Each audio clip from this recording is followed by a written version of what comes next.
Meneruskan pengajian kita dengan kitab Riyadhus Shalihin dari Imam Abi Zakaria Yahya bin Syaraf an-Nawawi ad-Damashqi Syafi'i rahimahullahu taala wa adamana bi barakati ulumihi fid dharain amin. Masih meneruskan babun fi bayani katratit turuqil khair.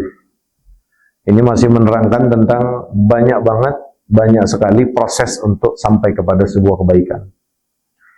Kita ulangi bahwa kita umat yang dilebihkan oleh Allah, yang diutamakan oleh Allah, yang dialamin banget sama Allah. Walaupun kita paling bontot, tapi nanti di akhirat paling pertama kita. Jadi di dunia ini kita paling bontot, paling akhir, tapi di akhirat paling pertama nanti. Urutan paling pertama. Maka banyak ya Allah Subhanahu wa taala memberikan kemurahan-kemurahan. Banyak Allah Subhanahu wa taala memberikan bonus-bonus untuk kita agar apa yang Allah inginkan, yang Allah kehendaki untuk kita sebagai umat Sayyidina Muhammad itu sampai. Yang nggak mungkin lah dia ranking 1 kalau bodoh. Benar nggak kira-kira? Nggak bakal disebut-sebut kalau dia orang biasa. Yang disebut ya adalah orang luar biasa. Ya akan nggak masuk akal kalau Allah agulin kita, puji kita, angkat kita, tapi kita nggak punya kemampuan, nggak punya skill, nggak punya kelebihan, nggak masuk akal lah, nggak masuk akal. Di akhirat Allah itu ngagulin kita, tahu nggak ngagulin? Muji-muji kita, Pak, ngangkat-ngangkat kita. Ya kalau diangkat hancur gimana? Kan nggak sesuai. Nah, makanya dipenuhin dulu semuanya apa yang Allah inginkan sampai kepada kita sehingga benar-benar kita cocok dan pas untuk menjadi ranking 1. Itu kondisi Allah yang mengkondisikan. Sekarang umurnya nggak begitu panjang, bagaimana supaya bisa amalnya dengan begitu balasan pahalanya bisa lebih baik dan lebih banyak dibanding orang-orang yang dikasih usia lebih panjang. Itu kan Allah yang ngatur, Pak. Kalau cara aturan mah kita belum seberapa salat kita. Dengan salat orang yang ngelaksanain salat itu 200-300 tahun. Lagi itu belum 70 tahun Ustaz Rusmin, benar nggak? Ya Bibi ya. Belum 80 tahun kita salat. Belum. Masih jauh, artinya ke 200 itu masih perlu beberapa ratus, ke 300 itu masih perlu beberapa ratus untuk bisa imbang dengan mereka. Tapi Allah punya keinginan, antum syuhada Allahi alal ard. Litakunu syuhada 'alan nasi wa yakuna ar-rasulu 'alaikum syahida. Kamu nu bakalan jadi saksi. Kamu aku edain, kamu aku bedain. Kamu aku tinggiin. Maka kalian umat Rasulullah harus beda. Harus lebih banyak pahalanya, harus lebih banyak amalnya, harus lebih banyak pahalanya. Nah, salah satunya dalam pelajaran kita pagi yang berbahagia ini dituliskan satu bab oleh Imam Nawawi, bab menerangkan banyaknya proses untuk sampai kepada kebaikan. Apa saja di kita jadi baik, apa saja di kita jadi amal baik, apa saja di kita akan punya nilai pahala di sisi Allah Subhanahu wa ta'ala. Wa ammal ahaditsu fa katsiratun jiddan wa hiya ghairu munhasiratin fa nadhkuru tarafan minha. Al-haditsul awwal an Abi Dzarr Jundub bin Junadah radhiyallahu ta'ala anhu qala qultu ya Rasulullah ayyul a'mali afdal? Qala al-imanu billah wal jihadu fi sabilihi. Qultu ayyur riqabi afdal? Qala anfasuha inda ahliha wa aktharuha thamanan. Qultu fa in lam af'al? Qala tu'inu sani'an ay tasna'u li akhraqa. Qultu ya Rasulullah ara'aita in dha'aftu an ba'dil amal? Qala taquffu syarraka 'anil nas fa innaha shadaqatun minka 'ala nafsika. Muttafaqun alaih, riwayat al-Imam al-Bukhari dan Muslim. Dari Abi Dzar radhiyallahu taala anhu, satu ketika aku bertanya kepada Rasulullah, "Ya Rasulullah sallallahu alaihi wasallam, ayul a'mali afdalu?" Amal apa yang paling afdal? Nah, amal apa yang paling afdal? Apa Rasulullah menjawab? Qala al-imanu billah. Percaya dengan Allah, beriman kepada Allah. Itu amal yang paling afdal. Jadi ini urutan amal-amal yang terafdal ya dalam kehidupan kita. Amal yang paling afdal itu adalah al-imanu billah. Percaya kepada Allah. Percaya bahwa annahu wahidun la syarikalah, esa tidak ada sekutu. Wa annahul ahadus samadu, esa dan tempat minta bergantung seluruh makhluk, enggak ada satupun kecuali Allah tempat bergantung. Beriman bahwa Allah lam yalid, tidak melahirkan. Yakini kalau Allah tidak punya anak. Walam yulad, dan Allah tidak punya bapa. Karena Allah adalah wahidun la syarikalah. Ini harus kita imani. Mengimani dan mempercayai apa yang Allah perintahkan untuk kita imani. Wa annal jannata haq. Surga harus kita imani ada, neraka ada, hisab ada, timbangan ada. Imani. Mengimani, mempercayai dengan hati kita bahwa apa yang Allah sampaikan kepada Rasulullah adalah kebenaran. Apa yang dibawa oleh Rasulullah adalah sebuah kebenaran. Tidak ada kekeliruan dan kesalahan satu titik pun. Ingat ini Pak. Apa yang dibawa oleh Rasulullah semuanya benar. Tidak ada satu titik pun kekeliruan dan kesalahan. Kalau ini kita bisa yakini di hati kita, bukan di mulut kita, maka itu adalah amal yang paling afdal. Itu ada timbangannya, Pak. Ada timbangannya. Jadi andai ini saja yang ada, andai amal ini saja yang ada, yang lain nggak ada, itu kita masih bisa selamat. Kenapa? Karena memang ini amal yang paling tinggi, atau amal yang paling tinggi.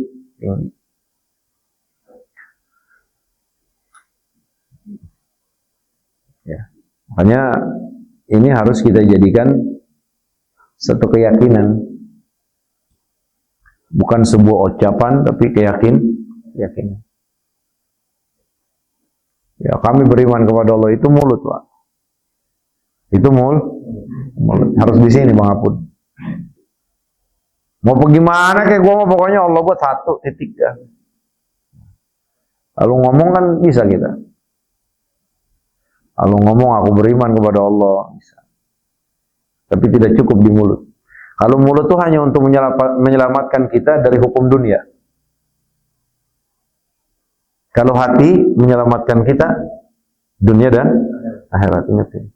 Maka ada ketetapan dari Nabi, kalau kita dalam keadaan perang, seseorang akan terpelihara darahnya, hartanya, saat dia mengucapkan La ilaha illallah Muhammadur Rasulullah. Mananya, andai saja hatinya bohong, dia tetap akan selamat. Nggak boleh dibunuh.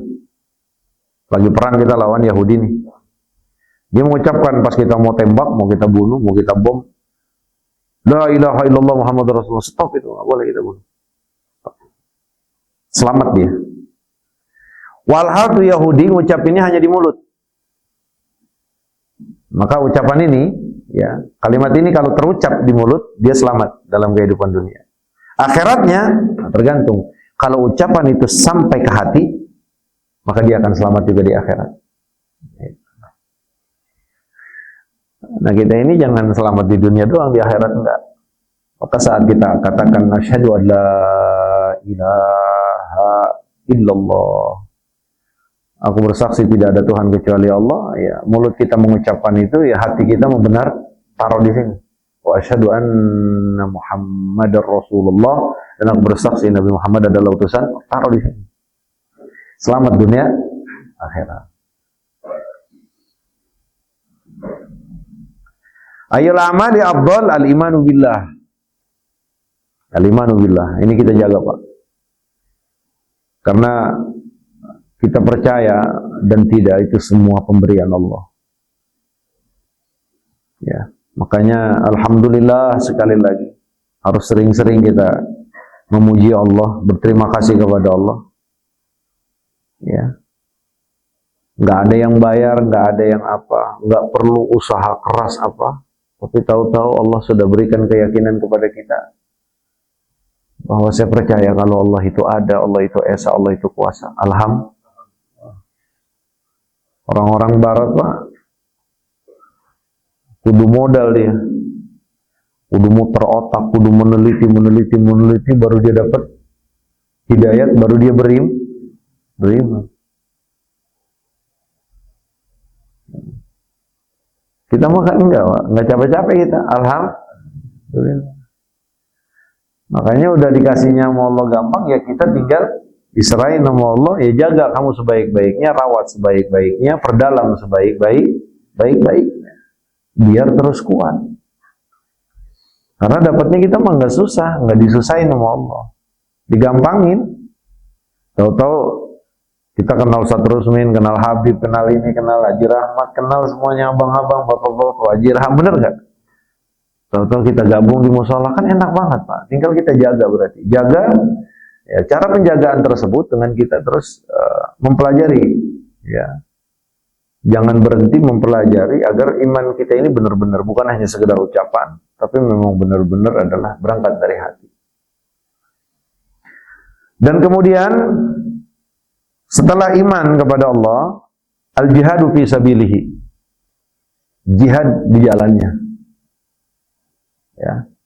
Ini afdhalul a'mal, sebaik-baiknya amal, sebaik-baiknya perbuatan setelah beriman kepada Allah adalah jihad di jalan Allah. Nah, jihad di jalan Allah ini tabaqat atau darajat, dia punya level. Yang pertama adalah perang melawan orang-orang kafir dengan tujuan meninggikan agama Allah. Sebagaimana saudara-saudara kita di Gaza dan di Yaman. Juga di Iran. Mereka tuh memerangi Amerika, memerangi Yahudi, memerangi Israel, ya tidak lain adalah untuk menjaga muruah kehormatan agama. Itu namanya orang perang di jalan Allah.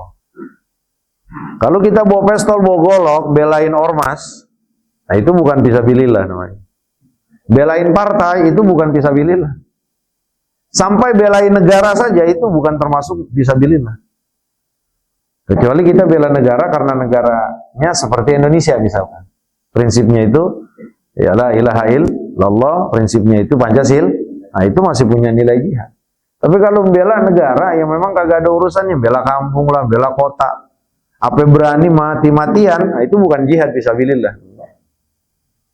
Jadi jihad fisabilillah adalah satu jihad yang kita lakukan yang tidak lain adalah untuk meraih kehormatan ya agama, mempertahankan kehormatan agama,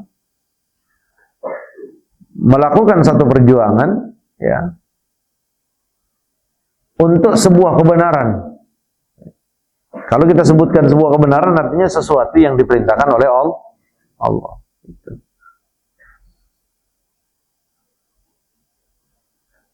Nah, itu termasuk amal yang paling afdal. Oke, saudara-saudara kita tuh di Gaza, Yaman, Iran, mereka jihad. Itu yang paling tinggi. Nah, ada jihad dengan fisabilihi dengan hartanya. Nah, kayak kita karena jauh ya sedikit-sedikit kelebihan kita berikan buat mereka yang berjuang. Nah, yang paling afdal udah fisiknya ngikut, hartanya juga ngikut. Nah, inilah level-level sahabat-sahabat Nabi. Jadi perangnya ikut, bandanya keluar juga. Kalau kita kan enggak. Badan enggak ikut kita. Hanya harta. Nah, kalau itu juga enggak kita bisa lakukan, maka apa? Suara kebenaran terus kita kumandangkan. Itu jihad, Pak. Jadi kita akan insya Allah akan posisikan sama dengan para mujahidin saat hati kita itu memiliki kesamaan tujuan, kesamaan giroh untuk membela agama Allah, walaupun yang kita bisa lakukan hanya sekedar mengupdate satu status di medsos, itu akan punya nilai sama. Walaupun amal berbeda jelas, dia yang turun di lapangan, kita hanya nulis. Tapi hati kita tuh sama, andai kata dekat kita bisa seperti mereka. Andai kita yang berhadapan dengan mereka, orang-orang musuh-musuh Allah, kita akan sama dengan saudara-saudara kita, misalkan di Gaza. Itu akan punya nilai sama. Nah, maka kalau jihad yang berat seperti fisik, harta, itu kita nggak bisa lakukan. Jangan sampai luput sedikit pun ya peluang yang Allah berikan kepada kita untuk bisa meraih amal yang tinggi, amal yang afdal, yaitu jihad di jalan Allah. Udah perang enggak, ngasih duit enggak, doain kagak, bikin status kagak, doain kagak, melempem aja.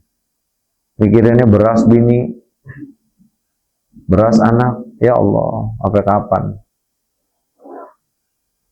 Makanya Baitur Rahmah, Subulus Salam, Rahmatul Ummah, Madrasatul Hadis, Nur Sa'ada, Al-Muqarrabin, nah, semuanya terus kita serukan. Serukan apa? Kalaulah peluang ini kita nggak bisa raih, ya dari yang paling tinggi, paling kagak yang paling rendah, kita bisa dapat. Andai kelak nanti di akhirat dipanggil oleh Allah Subhanahu Wa Taala, wahai para pembela agama-agama Allah, kita ada walaupun paling belakang, nggak masalah. Yang penting ada. Kalau sama sekali kagak ada kan repot, Pak. Kalau nanti di giliran di absen sama Rasul, nggak ada, repot kita. Ya kalau ada mah paling belakang juga masih kekenalan sama Rasul, bener nggak kira-kira? Iya, masih mendingan. Itu harapan kita, Pak. Makanya walaupun 1.000, 2.000 kita kumpulin, 10.000 kita nyumbang buat Gaza, lillahi ta'ala. Mudah-mudahan ini yang jadi, ya Allah izinkan kita kelak dengan kasih sayangnya, dengan kemurahannya. Kita ada di barisan para mujahidin, ya, para mujahidin yang berjihad untuk meninggikan kalimat Allah. Dan kemudian qultu ayyur riqabi afdal. Nah, sekarang kalaulah memerdekakan budak itu, budak yang bagaimana yang paling afdal kita merdekakan? Kata Sayyiduna Muhammad sallallahu alaihi wasallam, anfasuha inda ahliha wa aktsaruha thamanan. Yang paling afdal itu kalau kita memerdekakan budak adalah yang paling berharga. Yang paling berharga di diri kita dan yang paling mahal harganya. Kalau budak itu kan manusia yang bisa dijual beli. Gitu. Jadi ini adalah salah satu tafsiran dari salah satu firman Allah, lan tanalul birra hatta tunfiqu mimma tuhibbun. Kalian belum akan dapat level bir, bajikan, ketakwaan, kebaikan yang luar biasa di sisi Allah, sampai kalian itu bisa menginfakkan sesuatu yang kalian suka.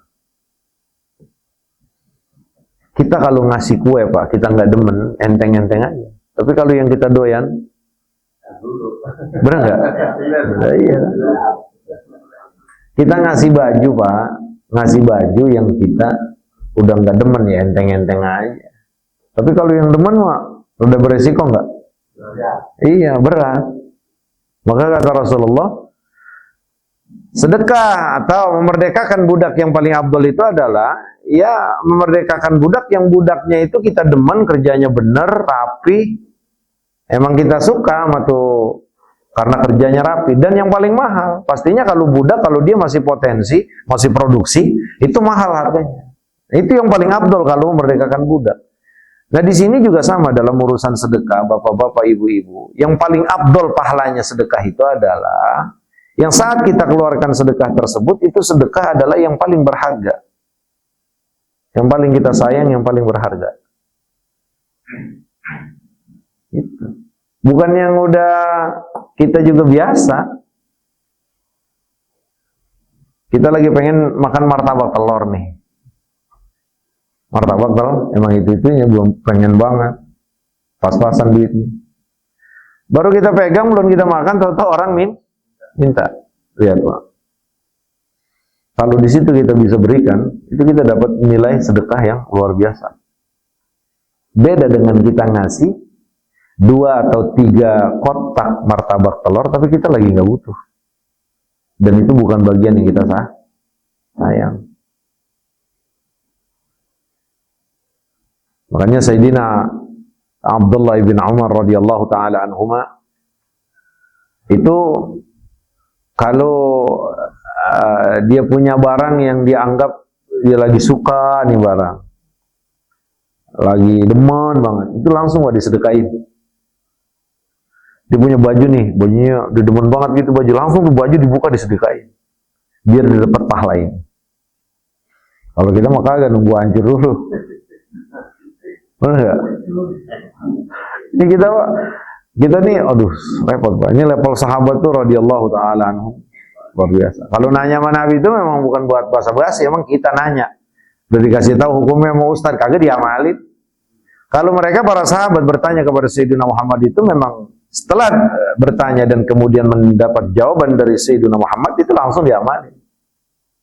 Makanya kayak Sayyidina Abdullah bin Umar itu, dia punya baju nih, demen banget, dia sayang banget, dikasih orang, langsung disedekain orang. Nah kita minta juga kita mikir, dia mau dikasih orang kagak pakai minta dikasih. Kalau kita punya kesayangan diminta, ntar dulu pasti begitu gitu. Nah ini Pak pentingnya. Yang paling berharga dan yang paling berharga pasti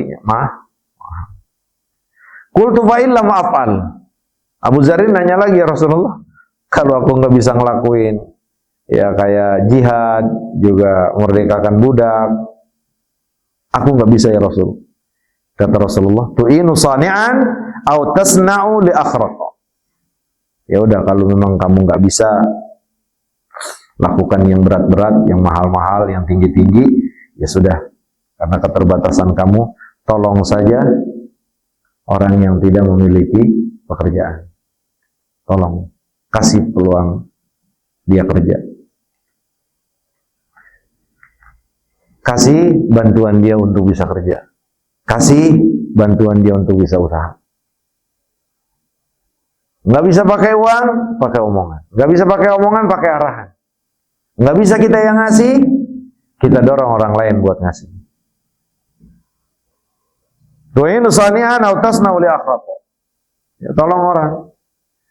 Ya, orang kesian kayaknya butuh pekerjaan. Ya, Bang, apa mau kerja ya kerja ya. Nggak bisa kita itu, ya tolong siapa teman kita yang punya kerja, tolong dong. Masukin dia ini mau kerja. Kasih pekerjaan.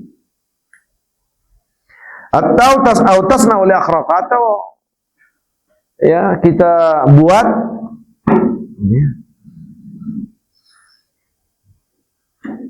Kalau udah nggak bisa kerja, gimana caranya? Kita bantuin. Kita bantuin. Dia nggak punya duit, kita bantuin. Nggak punya harta, bagi. Atau buka peluang kerja buat dia, biar ada penghasilan sehari-hari walaupun sedikit. Kalaulah kita nggak bisa memberikan pekerjaan, ya siapin, sisihkan harta kita buat bantu dia. Kalau itu juga nggak bisa kita lakukan, apalagi yang harus kita lakukan? Ya. Jadi bantu orang itu nggak ada yang basi semuanya, Pak. Sampai kita nyeberangin orang, nolongin orang, itu semuanya akan dihitung sedekah, akan dihitung amal baik. Terus qultu, kata Abi Dzarrin, ya Rasulullah, kalau aku juga nggak mampu, ara'aita in da'uftu an ba'dil amal. Sekarang bagaimana ya Rasulullah kalau aku juga lemah untuk mengerjakan beberapa hal pekerjaan? Ya artinya aku nggak bisa kerja ngebantu orang atau tidak bisa mempekerjakan seseorang.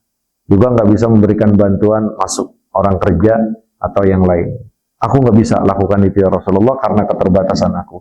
Apa kata Rasulullah? Taquffu syarraka 'anin nas fa innaha shadaqatun minka 'ala nafsik. Kalau begitu, cegahlah keburukan kamu buat orang lain. Cegahlah keburukan diri kamu, jangan sampai ya merugikan orang lain. Artinya apa? Buat aman dan nyaman siapapun manusianya yang ada di sisi kamu. Maka kata Rasulullah, fahiyas sadaqatun, itu adalah sedekah dari diri kamu. Oh, ini kan peluang, Pak, dari yang paling tinggi sampai yang paling rendah. Apa iya kita semuanya nggak bisa ngelakuin? Ini kan semua dikembalikan kepada kondisi yang Allah tetapkan masing-masing. Ada yang diciptakan kaya, dia bisa sedekah Pak dengan hartanya. Yang dikasih kuat, dia bisa sedekah dengan tenaganya. Yang dikasih kemampuan berbicara, dia bisa sedekah dengan bicaranya. Yang punya koneksi, dia bisa sedekah dengan membantu ngarahin. Kalau dia nggak punya perbuatan apa-apa, karena memang keterbatasannya, dia masih tetap bisa bersedekah. Dan dia masih bisa punya amal di sisi Allah. Apa? Jangan ganggu orang. Jangan nyakitin orang. Jangan zalimin orang.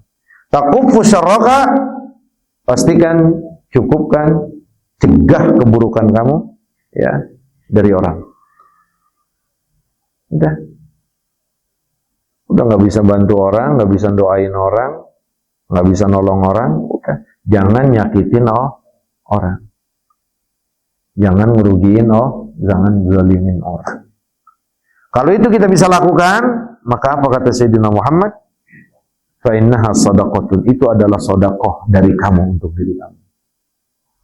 Maknanya kita jaga mulut kita, jaga seluruh anggota tubuh kita untuk tidak merugikan, menyakiti orang lain. Itu dianggap sedekah yang akan kelak punya nilai pahala di sisi Allah. Apa iya ilok? Apa ini aja kita nggak bisa. Ya, karena kalau yang pertama kayak jihad di jalan Allah repot. Kayak merdekakan budak, sedekah apa? Makannya gak susah kita. Bener gak? Iya. Kali kayak orang-orang sedekah pakai ratusan juta lah, kita mah ya ngampleh. Bener gak? Nolongin orang juga kagak becus kita. Nolongin apa? Orang kita udah tua. Bener gak? Punya koneksi, bukan pejabat. Nolongin bagaimana? Emang kita orang kampung. Mau nolong bagaimana? Kagak punya koneksi. Paling kalau ada orang nyebrang, kita seberangin. Minta orang nanya, kita tunjukin. Itu doang. Dan itu jarang. Lalu dari mana aliran pahala? Nah, cukup jangan ganggu orang lain. Jangan nyakitin orang lain.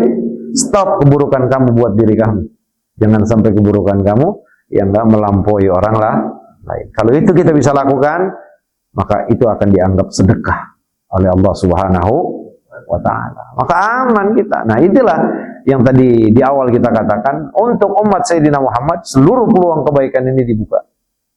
Sampai kita diam kagak ngapa-ngapain karena keterbatasan fisik kita, keterbatasan kondisi kita, itu masih bisa dikatakan sedekah. Dengan catatan apa? Enggak ganggu orang lain. Ini bantu kagak, nolongin kagak, ngomongin. Bantu kagak, nolongin kagak, nyinyir. Bantu kagak, nolongin kagak, nyela. Sakit orang lain. Kali kalau pakai ngasih duit habis itu nyela mak, ya rinda gue dicela, penting gue dapet duit. Benar kagak? Ini ngasih duit kagak, nolongin kagak, ngasih pendapat kagak, tahu-tahu nyela. Lu memang udah susah, turunan susah, udah jangan pakai macam-macam. Belagu lu hidup bersyukur. Ya Allah, itu kan sakit orang kayak begitu. Artinya sampai yang paling rendah saja dia nggak dapat. Nauzubillahimin. Jangan Pak, kita umat Sayyidina Muhammad, ya kalaulah yang besar kita nggak bisa raih karena keterbatasan kita, ya paling kagak yang kecil kita bisa raih. Biarinlah mungkin kita nggak bisa sama dengan Sayyidina Abu Bakar, Sayyidina Umar, Sayyidina Utsman, Sayyidina Ali. Kita nggak bisa sama dengan mereka, para sahabat-sahabat, para pendahulu-pendahulu kita. Tapi paling tidak, itu tadi, kita masih ada di barisan mereka. Walaupun rankingnya ranking ke 100, tapi masih ada di barisan mereka. Orang-orang yang naik kalau jangan minta sama Pak surganya dengan surga Sayyidina Abu Bakar. Ya, bagaimana sama Pak? Apa infak kita? Sayyidina Abu Bakar, Allah dan Rasulnya minta harta, semua badannya dikasih Pak. Badannya, nyawanya semua dikasih buat Allah dan Rasul. Bandanya semua dikasih buat Allah dan Rasul. Mana kita bisa nyamain Sayyidina Abu Bakar? Surganya, ya jelas beda Pak surganya kita dengan mereka. Ya, tapi paling tidak kalau kita ikuti Nabi, ikuti mereka, dan tetap kita berusaha semaksimal mungkin bisa meraih yang paling rendah, adalah kita di barisan mereka. Nih golongan orang naik kelas 1, 2, 3, kita 100, tapi masih naik kelas. Ini kagak, udah 100 terakhir kagak ada kita, nauzubillahimin. Mau kemana Pak? Lacur, nauzubillahimin. Asani an Abi Dzar aidan radhiyallahu ta'ala anhu anna Rasulullah sallallahu alaihi wasallam qala yusbihu ala kulli sulama min ahadikum sadaqatun wa kullu tasbihatin sadaqatun wa kullu tahmidatin sadaqatun wa kullu tahlilatin sadaqatun wa kullu takbiratin sadaqatun wa amrin bil ma'ruf sadaqatun wa nahyin 'anil munkar sadaqatun wa yujzi'u min dzalika rak'atan yarka'uhuma min ad-du'a rawahu Muslim. Wallahu ta'ala a'lam bis. Sampai silakan yang